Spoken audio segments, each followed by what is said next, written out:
This podcast is brought to you by Fandom Spotlight. Check us out at fandomspotlight.com. Have fun and follow your fandom. Last time on Dragon Ball for Life.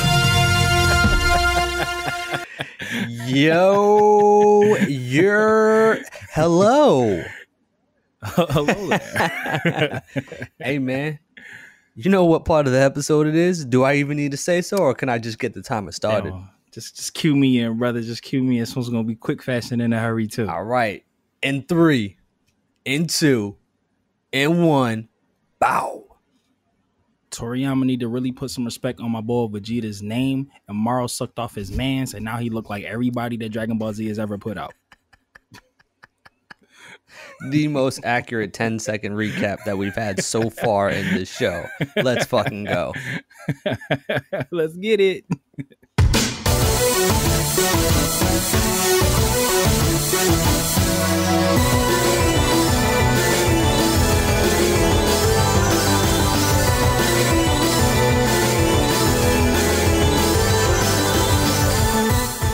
Yip, yippity, yip, yer. What's going on, lifers? It's the kid troll, Trav.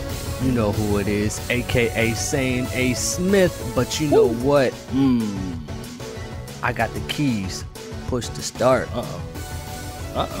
But I don't know where I was going. But I was just trying to ride something with Super Saiyan Shark.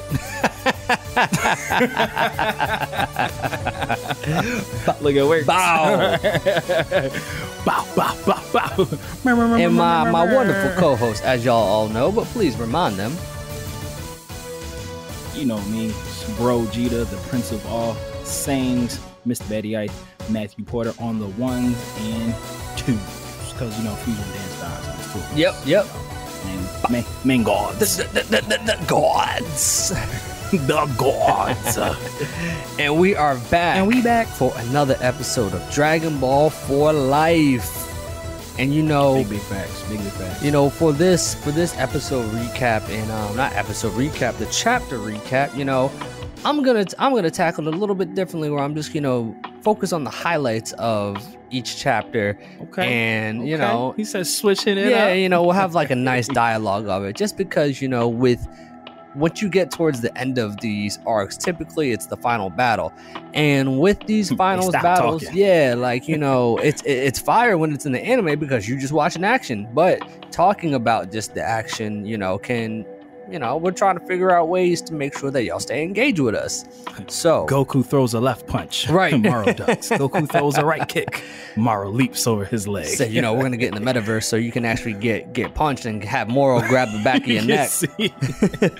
We're 440X shit. Yeah. Like, fuck off me. Man. But yeah, so I mean, we're going to start with chapter 63, which is titled Merus' Resolve. And, you know, it's, you know, Merus has entered the fight. And, you know, the revelation has been... and he has resolve. And he has resolve. So as Matt had brilliantly pointed it out, that, you know, Moro had just, you know, engulfed 7-3. And... swallowed him down. You know, he said... throat goat. Double entendre. You see?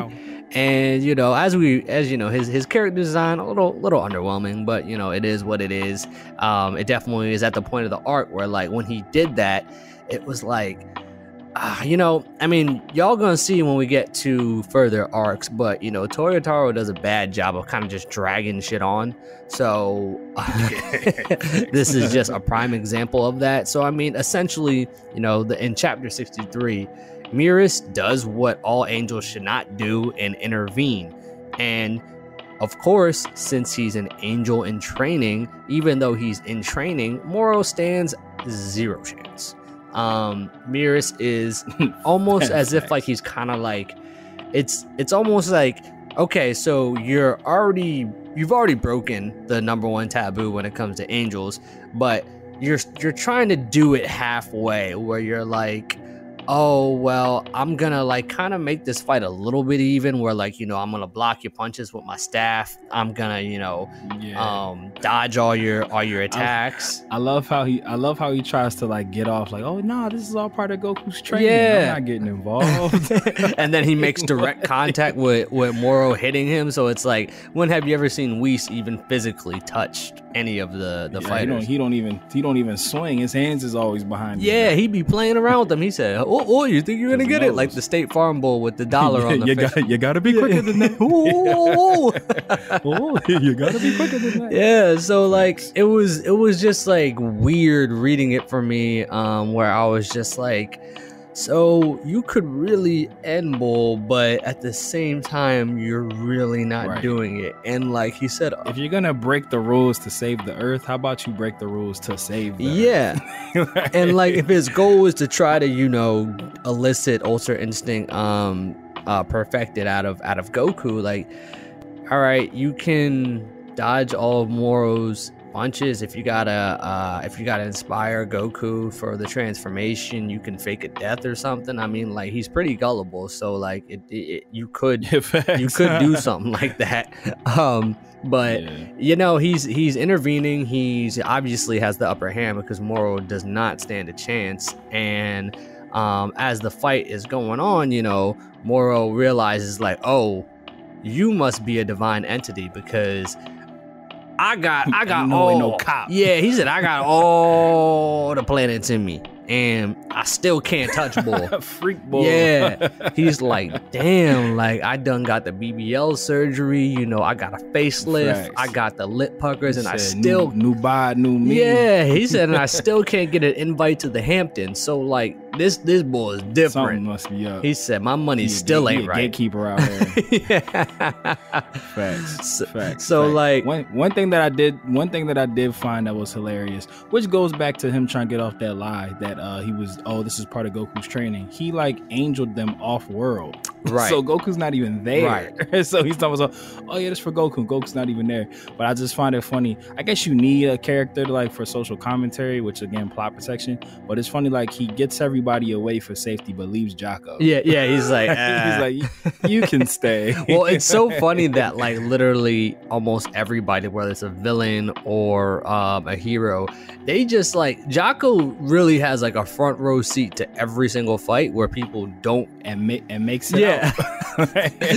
like you see like destruction everywhere, people running for their lives, and Jocko's just like, he got his popcorn, he got his icy courtside seats. He's just sitting there like, oh shit, okay, and like never gets touched. So but Jocko's a late 90s, early 2000s Detroit Pistons fan with Rasheed Wallace just diving in to get rebounds and shit.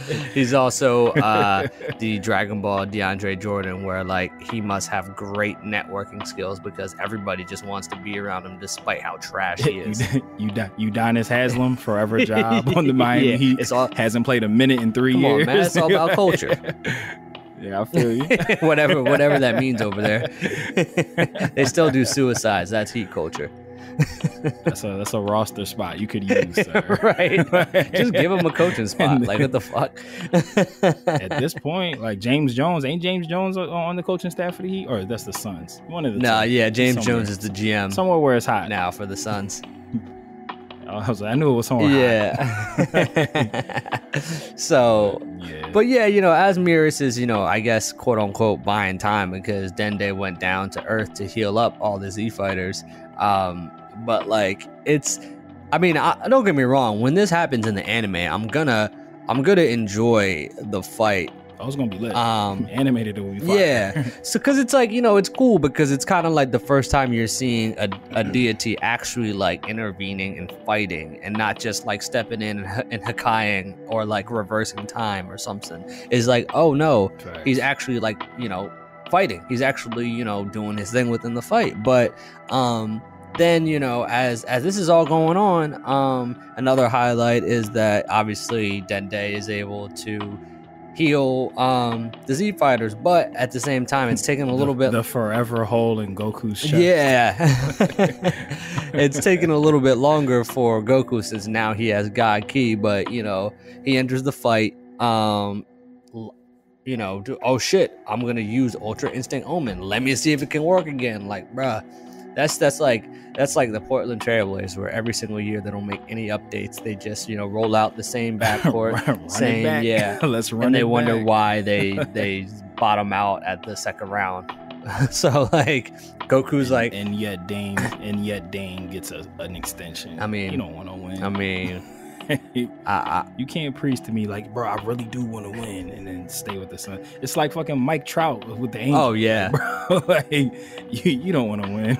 Like, I'm cool with Dame staying as long as he stops saying that shit. Because look, bro, we saw the extension, $61 million. Yo, I will play for the Bobcats, the Charlotte Bobcats, for $61 million. Well, just be honest. Yeah, like just let us know. Just say you love it in Portland, which no one has ever said ever. Right. Just say you enjoy Oregon. That's your jam. Yeah. So obviously Goku enters the fight on Omen, and Beerus is talking to Whis about it as they're watching on, which is just so funny. Like how it makes you wonder.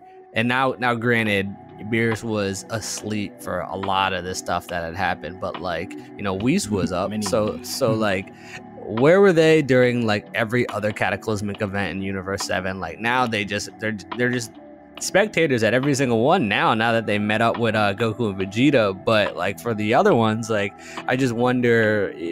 I mean, these are questions that'll never be answered, but it's just funny. Like now, whenever these things pop off, they're like, "Yo, let's pull up." I mean, obviously they want to get Earth food, but at the same time, it's that's actually a really good point. There's just like Beerus has been asleep for so long, and then that's like the first group of people that he's around, shit always follows them around. He's like, God damn, like right. Y'all are just. It's like, you remember Case Closed, like how they would always be where a murder happened, and it was like, bro, why do people just always die around us? Right. Like, we just happen to be attracted to all this. Like I don't know. It's not even a murder happened and we got called to the scene of the crimes. Oh, we on vacation, murder happens. like what type of life is that? Yeah. And it's just like and they're all obviously they use Earth's food as like the excuse each time, but yeah, it's just funny. Like and obviously they're new characters, so they're gonna be involved in stuff. But it's just funny. Damn, you know what just fucked me up? We're talking about like trouble always following around Goku and Vegeta. Goku definitely used that as his excuse not to want to be wished back after he sacrificed himself during the Cell games. He was like, yo, like when I'm there, shit always goes left. He was just like, that was definitely his excuse for abandoning his family for 7 years. Like, he's like, hey. He was just like, yo, like shit always goes left when I'm around because everybody wants to try to kill me for dumb shit I did as a kid. Hey, let me fall back. And when he comes back and same shit. And the worst part about that, which is just like almost I wish you didn't even say that, was that like with that being said, Gohan still decided not to train. Like what that like at all, like at all. Like he was like, yeah, Goku's like, yeah, I'm gonna dip with the hopes that I don't attract as like the Earth doesn't attract as many fearsome villains. But like if you really think about it though, it's not necessarily like more times than not Goku goes to find the bullshit. The bullshit doesn't find Goku. That's true. Like and now granted at some point he brings the bullshit to Earth, so like I get what he's saying, but also too like there are times where he just kind of just goes into it and is like, or he gets recruited for the bullshit. So I mean I see what he's the logic behind it, where like he's like, all right, well no, not like when I say logic, it's still a dumbass excuse to abandon your family, but for 7 years. But at the same time, like what we doing here. So I mean, but like you definitely on to something here, Trav. We could tangent for a second. Yeah, literally like I had a couple other highlights of this chapter and we on to 64, so get to it. Exactly. So it's just like, it's funny, like if you go in there, like Goku does often have to go off and find the bullshit, but like if you do, you can trace back all the bad shit that happens on Earth to Goku. Because like, so first was Raditz, which obviously that was his big brother, so he came looking for him. And then he beat up Raditz, which is what pinged Vegeta and Nappa to like, yo, some shit, they got people on Earth that got power. Like, go check that out. So that's what made them send them there. And then based off him beating up Raditz, which made Vegeta and Nappa come, that's what got Piccolo, Yamcha, Tien, and Chaozu off, was made them have to go to Namek, Right. like to find new Dragon Balls, and then all the shit that they had on Namek followed them back to Earth because Frieza wanted his get back, and Frieza continued to want his get back. Like, So kept catching the fades. when you break it down And like then that, the android shit. And then the android shit was the beef Dr. Gero had with him from Dragon Ball. So it was like, so you're kind of like right. We're like kind of both right in what we're saying. Like, it's like one decision Goku made one day a long time ago just has kept following him around. hey man, he sounds like a black dude, man. He just targeted for who he is. Black Air Force energy, bro. Like, but it's crazy because it's not new beef though. It's like it's really like lingering beef, and people just keep trying to come back for more. just keep running up and getting done up. Facts. Every single. He time. said, "Leave me alone." He did all that, stayed away for 7 years just to come. And the day he comes back, shit goes left again. I'd have been looking at him like, damn, bro, you are the problem. Right. Like, there's a common denominator here. Get out of here. I'm going to need you to skip fucking Daddle, please. Just do that. Like, can you just go, right? Just go live with King Kai permanently, something. Yeah, just live with him. just stay there. Yeah. You're doing the most. But yeah, but you definitely are on point with saying like, the fact that Gohan knowingly was given the keys to the castle, metaphorically speaking, and still chose to do nothing. Yeah, like, yeah, he had the opportunity, and he was just like, I'm good. I'm just going to keep studying insects. He said, school, gotcha. These books, fucking nerd. Nerd alert. He said, I'm gonna study and raise my younger brother because my dad's not here. Like, you could have really invested in Goten, who probably had even crazier potential being a hybrid and getting Super Saiyan that young. Like, he could have even like but you know, he looked up. If you really deep dive, he probably raised Goten and Trunks to some extent. right, because Vegeta was almost probably like, oh, get out of here, please. Yeah, you're bothering me. Like, go to Goten's house. Yeah, for real. Be like, got you, boy. But yeah, man. Say less. Like, you know, Moro is, you know, he realizing that he really can't defeat Merus, so he tries to do his copy tech. Well, he tries to utilize 7-3's copy technique that he now has. Merus says, "Psych, you got the wrong number." Nizzy. And, you know, bow, knocks his hand off, and then starts knocking off all the pieces where that store like the copy abilities, so that, you know, Moro can no longer do that. And, you know, then we get the that was cool. Yeah, no, that was a cool technique, which is just so funny that, like, I get it, Merus is an angel, but nobody else thought about like doing that. Thought to do that. Like they were all like on even playing fields in terms of power. So like there could have been some techniques that they could have came up with where they, you know, targeted that, but you know, that we're not the ones writing the story. So and not even that. It's in the same location from androids that they've dealt with before in the past. It's like it's on the palm. What we doing here? Like it's not like, oh, unknown technology. How do we get around it? It's like, oh shit, we've dealt with this before. Let's just smash the beam. Yeah.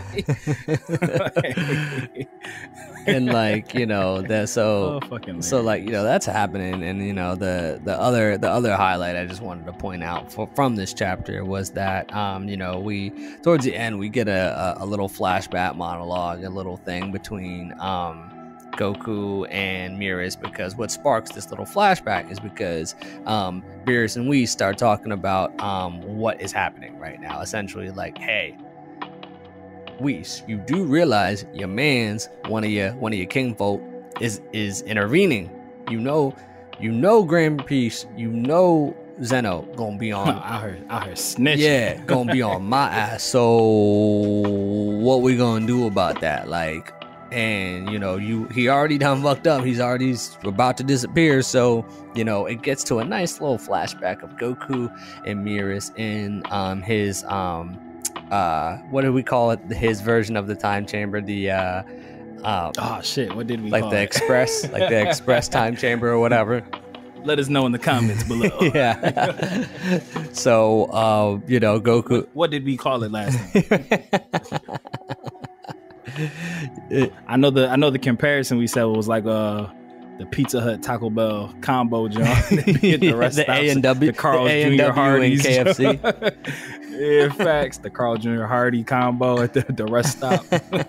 And we get the recurring trope of Goku having a unique impact on everyone he meets. You know, him talking about because Merus is, you know, asking like, you know, why he continues to let villains that he fights live, because Goku is like, oh, you know, because I like fighting strong people, so if they live, they can get stronger, and I can fight them again, and it excites me. And you know, Merus is like all touched, like, you are an interesting mortal, Goku.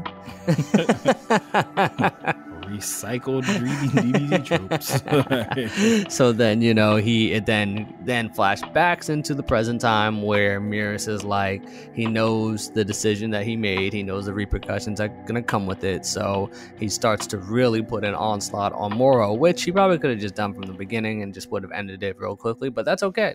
We're not here to talk logic, we're here to talk Dragon Ball Super. So he continues to, you know, his onslaught and fuck him up. And then he lets Goku know, hey man, this attack right here is about to be that's it for me, dog. It's about to be my final attack, because his body is starting to disappear, because since he's fighting Moro and like truly intervening and stepping in and getting involved in mortal matters, he's now going to disappear into the abyss. So, you know, this starts happening, his body starts dissipating, and, you know, I'm sure when the anime happens, we're going to get like a sad touching music with the piano keys playing and everything. And, you know, he tells Goku, like, you know, I've loved this galaxy, I've done my part, now it's time for you to save it, Goku. And then it ends with a backdrop of Goku. What looks like, you know, he's about to turn Super Saiyan, but we all know it's Ultra Instinct, which, you know, we can get into it in the next chapter about like how the presentation happens. But yeah, you know, that was chapter 63, and it was funny where Whis goes, he was an awkward little brother, like, no, like, oh, Bull was kind of weird. All right, we gonna see him. Oh well. One thing that I do hope for in the anime is that they give us more time with Merus, because I felt no sadness. I felt there was like they didn't really build a connection with him that we really could appreciate. So even Goku's reaction, like he has like the Krillin just got blown up on Namek, like, look, and it's just like, you don't even know my man. So, it was like, I think that's gonna dive into more of chapter 64. So in the meantime, for those that missed last week's episode, which, you know, I don't know why you would listen to this episode and not listen to last week's episode, but in the meantime, assholes, let's listen to our guy Mikey and give him out more details about the giveaway that we have coming up, because we giving away more shit. Okay.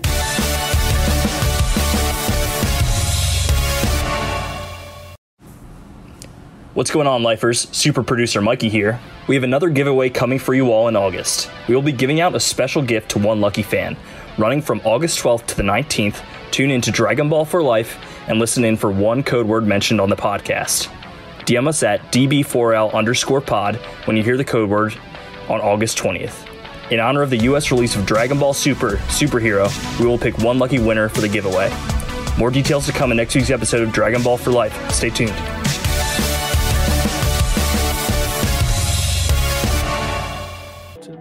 Okay, so we are back, chapter 64, and I gotta say, you know, we were joking about how this last chapter had essentially all action. Well, we are gonna see even more in chapter 64. Surprise, surprise. To the point where, why isn't this loading? But anyways, y'all just had the same problem. I was like, why does it don't want me to read this? They said, because look, there ain't nothing to talk about. We done. Facts. They said, wrap it up, B. Wrap that shit up, B. So, you know, chapter 64, Son Goku, Galactic Patrol Officer. this might be top 3 worst titles like of this arc. I mean, like, I don't even like the thing about this one was like I don't even know what I want to highlight out of this, John. Like it's all right. First, the name's trash. We know what's gonna happen within it. Like, and we're at the point of the arc where it's kind of like, yo, let's wrap this shit up. Let's get it done. Let's get there. Like, so get it in. To go back to what Matt and I were about to start on. So chapter 63 had ended with Goku, what it's looking like he's about to unlock Ultra Instinct, the perfected version, or mastered Ultra Instinct. The white version. So as chapter 63 ended, the image that was used looked reminiscent of, as Matt said, when Krillin was blown up on planet Namek right before Goku turned Super Saiyan for the first time, where you saw his back, you saw like the storm coming, like the sky going dark and everything. So it looked like that was about to happen, but like we know it's Ultra Instinct, and we know that the properties of Ultra Instinct the opposite. Yeah, are the exact opposite. It was almost as if like Toyo Taro put out chapter 63, forgot he ended it that way. That's exactly what probably right happened. because when the transformation happens in chapter 64, Goku's calm, he's serene. There's no the sky doesn't turn dark or anything, you know, it basically how Ultra Instinct should be. But, you know, the way it ended almost made it seem like he was about to rage. And yeah, while we're here, because look, we'll just tell y'all right now, the rest of the chapter is Goku and Ultra Instinct fucking up Moro, and we'll just get to the end of like, you know, what Goku does. But I'm gonna go back to something that you brought up, Matt, that I'm blanking out on in terms of Ultra Instinct. Or was it Ultra Instinct that it was? It'll come to me. But I will help you. Give me some nuggets. I'll help you get there. No, I said this recently, like within this episode. Oh shit! What the fuck that was I saying? I forget my damn self. I know, right? We just talk too much. I mentioned that it was the perfected white-haired version. We were talking about how we didn't have an emotional connection. There it is. So like Goku. Yeah. So Bang. Okay, Goku. And the thing that like was just weird about this whole transformation for Ultra Instinct. So actually I'm gonna even take it back even further, where like how he first got it was, so after we learned about which the way that we like, or the way that the manga made the way that we like. All right, bet. So I mean, don't get me wrong, the way that we like, it was like an epic way that he got it, but at the same time, super fire. When you learn about the properties of Ultra Instinct, it still is like reminiscent of Super Saiyan. We're like back against the wall. He's on the brink of death. Boom, unlocks it. So, all right, that's fine, because I feel like in most Dragon Ball transformations, that's like the only way they really have these people transform. Essentially. But yeah, like this one was even weirder, because like you were saying, like he didn't have like a real major connection to Jaco. To Merus. And shit, Jaco would have hurt. Yeah, right. Right. Damn. not my man. And it's almost like when Merus did that, like sacrificing himself, that's just the way that we've been conditioned and explained to what Ultra Instinct is. That just didn't seem like the way for Goku to figure out and learn. Yeah, like extreme grief. Yeah, the mastered version. Yeah, that's definitely an opposite emotion. Yeah. And then like it was like we were saying, where it looked like he was about to rage out, then all of a sudden he just like closes his eyes, he looks like he's breathing easy, and then, you know, all of a sudden mastered Ultra Instinct happens. So I'm just watching this like, it's like when someone who's been cheating or has been dying to get out of a relationship gets out of it and acts sad. Like, nah, you was just out in the club frauding before, and now all of a sudden, you know, you good. Like, and for Goku just to all of a sudden, it just the same way that analogy didn't work is the same way that this Ultra Instinct transformation didn't. Nah, but I feel you, and then the fact, and very minor spoiler for the granola art, the fact that there's so many different versions of Ultra Instinct is getting convoluted. Like, they're literally just figuring it out on the go. Like, oh, we made this all. They you know what they did though? They messed up by saying it's a power that not even all the gods have, but all the angels have. So they put it at such a high tier where like that should have been the last form. That should have been like it for Goku. But since obviously Dragon Ball is a cash cow, they have to figure out different ways to layer it to make it seem like, oh, you got like the lowest of lowest versions of Ultra Instinct, like to the point where it's like you still can't touch an angel. And so the first two retcons I'm not mad at. So he got like a version of the perfected version by accident in the Tournament of Power and didn't know how to get back to it. And then when he was learning it, he got like a bastard version of it, like you were saying, like basically base level Ultra Instinct, and that's like the black-haired version with the angelish eyes that we saw him use a lot. But again, very minor spoiler. But then when we get to the granola arc, there's like another version, and then you got like Ultra Instinct Sign, and this is. And then you have villains popping up out of nowhere, or people popping up out of nowhere with powers that can just rival it, like. Exactly. Which is why we were saying, like, if we're gonna go that route, have them go multiverse, have them go far beyond to stuff where like let Earthlings handle Universe 7 stuff. Like, let's just keep it at that.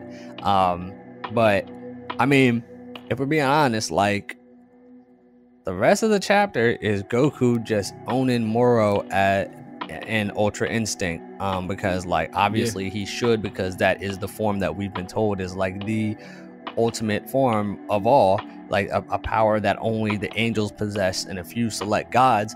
So I mean, for those that are listening, read chapter 64, because I mean, from an action and panel standpoint, it's dope. Like, I can't wait to see this in the anime. But yeah, that's like really it. But then they go there's the funny thing is there's like essentially it's the Goku versus Jiren fight. It's essentially just again on planet on Earth. And and to even to the point that there are a couple like images that are like literally copied and pasted, just insert Moro instead of Jiren. Toyotaro hit up Toei and said, can I get the storyboards from episode whatever that was, and then he just traced over them for the manga. Look, that's kind of what, like, when he starts doing like the Mr. Miyagi wax on wax off shit, it's just like that was all the Tournament of Power, everything. So yeah, man, like you said, animated, this is gonna be great. Right. And like, then it ends with Beerus showing Goku respect, because he was saying, the way he fights is godlike. And Whis cracks on him like, oh, you giving my man's respect. And he said, I show respect where it's due. But then that's where all of a sudden Goku is able to, he now sees that Whis and Beerus are there.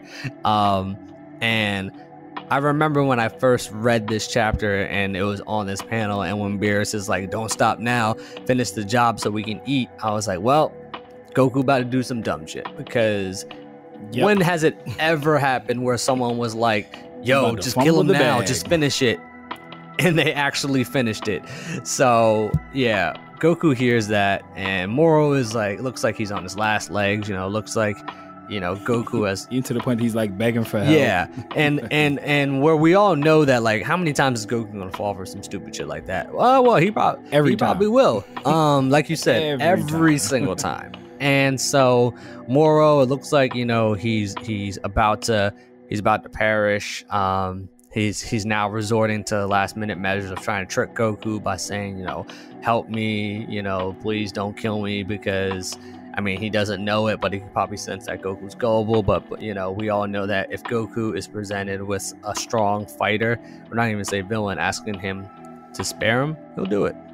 He could, The villain could kill Gohan in front of his eyes, and it'll be like, yeah, but you were strong, so let me see what you can do again 5 years from now. That essentially was, so that's the funny part. That essentially happened in the Cell game. Goku just actually ended up being right, but he didn't find out the way he thought he was going to find right. out. Right. Like when Gohan was getting his ass whooped by Cell, and Piccolo was like, yo, that's your fucking son. Like, what are you doing? Like, help him. Yo, your firstborn is about to die. What is wrong with you? Yeah. And it's still, mad shit still had to take place for him to like tap into it. So it's just like Goku wasn't right in that moment. For real. Like Pickles was like, yo, like he's not like you at all, bro. Like I would know. I raised him. Like, help your mans. Help me help you. But it's just like this had to have been to like go on piggyback of what you were saying, Trav, about like Goku can't help but be Goku. Or Toriyama Toritaro can't help but write him the same way. Like the fact this had to be the most like self-righteous suck my own dick version of Goku I've ever seen. Like how he stood on the high horse and was like, Jocko, you know, seeing how, as you know, I'm like an employee of the Galactic Patrol, like is he sentenced to death? And Jocko's like, yeah, like we're supposed on site. To Goku rips off the badge. It's like, oh well, then I'm gonna fight him as an Earthling, so I don't have to kill him. And I'm like, shut the fuck up. I ain't gonna hold you. When I first read that and rereading it again, that shit pissed me off. I'm like, yo, because then like it was really bad at the time because you gotta wait a month for, you're like, yo, come on. Like sometimes they just gotta end these fights. So when he did that, you just even reading it for the first time, you knew some bullshit was gonna happen where like Moro's got some ace up his sleeve that's gonna, and it's not even like spoil anything, this is just like, that's just how it goes. Like, do you really think he's gonna rip off that, say I'm gonna fight as an Earthling now, knowing that like he wants to maybe not kill or save Moro? And it's just like, we've been down this road, we know how it's going, and it's just sometimes, look, we just want something different. Like it just even them trying to be self-aware and have that last box in the panel be Beerus saying like, oh, I got a bad feeling about this. Then it's just like, well, why are we doing this then? Like, so you're aware that we're tired of Goku doing this shit. Like let's give it a rest for once. God damn. Like it's almost as if like sometimes I just don't want it to drag out. Just end it. Like if just give us a badass ending one time where it's like you think he's about to pull up an ace and they're just like, wabba, you done. So I'm trying to run through it like really quickly in my head. Maybe you could like we could put our brains together. If you don't count Demon King Piccolo because he technically resurrected, I don't think Goku has killed anyone in the entirety of the Dragon Ball franchise. Nah. Spanning any of its iterations. The only... Because Piccolo killed Raditz. He didn't kill Frieza. Trunks killed Frieza. Yeah. I was going to say that the Frieza one was the only one where he actually... He like left him to die, but he didn't die. Well, I think that was the one he actually... Yeah, like he actually had intentions at that point to kill him, where he... as he was leaving Planet Nana before it exploded, but he still did it though.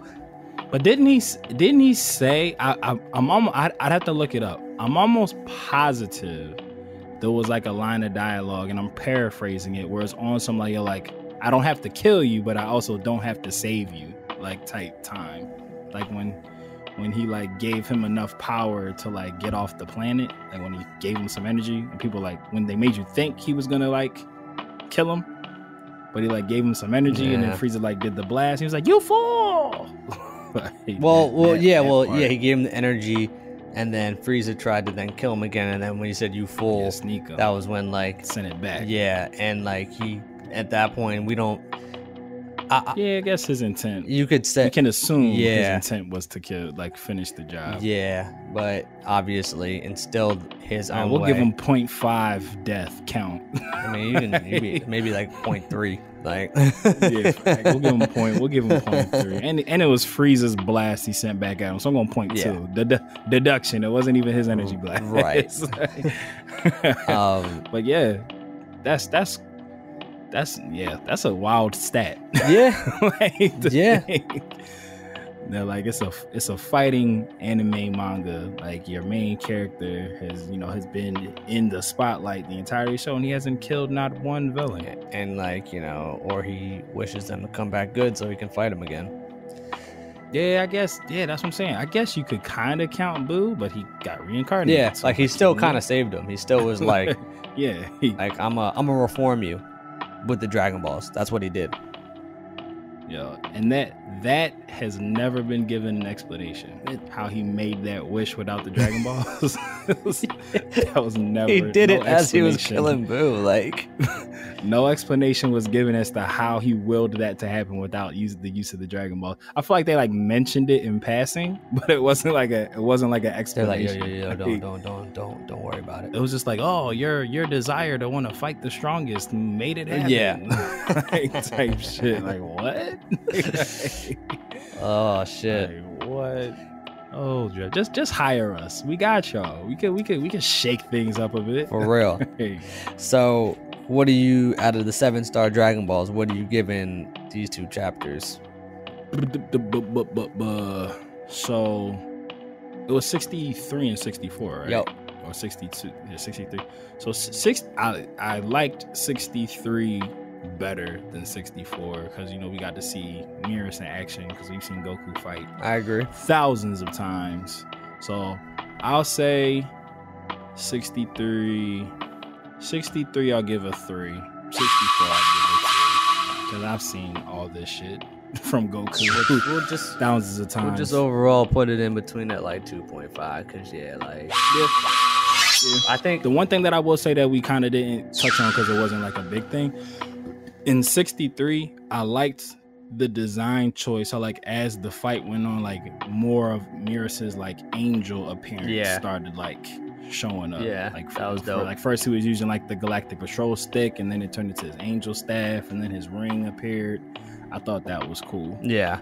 No, that was a good point. Yeah, because the staff he was using was like just a regular like fighting spear looking staff, but then eventually morphed into the staff that Whis had essentially. Yep, and then his angel ring. What the fuck ever happened to the power pole? Yeah, I don't know. The Goku. Is it in the closet? Like that with Nimbus. Put it up. Yeah, like what the hell? Yeah, I don't. Another Gohan screwing the pooch. He just has it. Nimbus was definitely it's in the passed attic on somewhere. Him, yo, Nimbus in the attic. That's fucked up. Yo. They done Harry Potter. Nimbus. Why would y'all ever? But free hashtag free Nimbus. Yeah, free him. merch coming free my soon. Nigga Nimbus. Free my nigga Nimbus. Merch on the way, yo. Yeah, man. So I mean, to be honest with you though, like these are the points of the arcs where it's just like I would just rather watch this than read this. Like, I mean, it'd be different if it was a weekly release where like, all right, cool. Waiting a month. Yeah, waiting a month. But that concludes another episode of Dragon Ball Faux Life. I mean, if you don't know, you know to follow us at DB4L_pod on Instagram and Twitter. And just keep on listening, keep on looking out for more giveaways that we got coming, and just more projects that we got coming soon. So, Mr. Porter, take us away. You already know. And then just in regards to the giveaway, Brother Mikey's been teasing it with some commercials, beautifully done, eloquent commercials. I am 99.9% sure, positive that we'll actually have the details of the giveaway next week. Like, we'll actually let you know how to participate and what dope shit we're giving away. So make sure that you follow your fandom right back here, because whether you watch it or you read it, we all need it. And I just did that totally in reverse, but it don't matter. Thank God. And we'll see you next time on Dragon Ball Faux Life. Dodan Ray. Shout out to super producer Mikey. Love you, Mikey. Shout out to Yali. And Yali. We did it in synchronization because we are the Fusion Dance guys, and we are out. Let's get it. You dig me?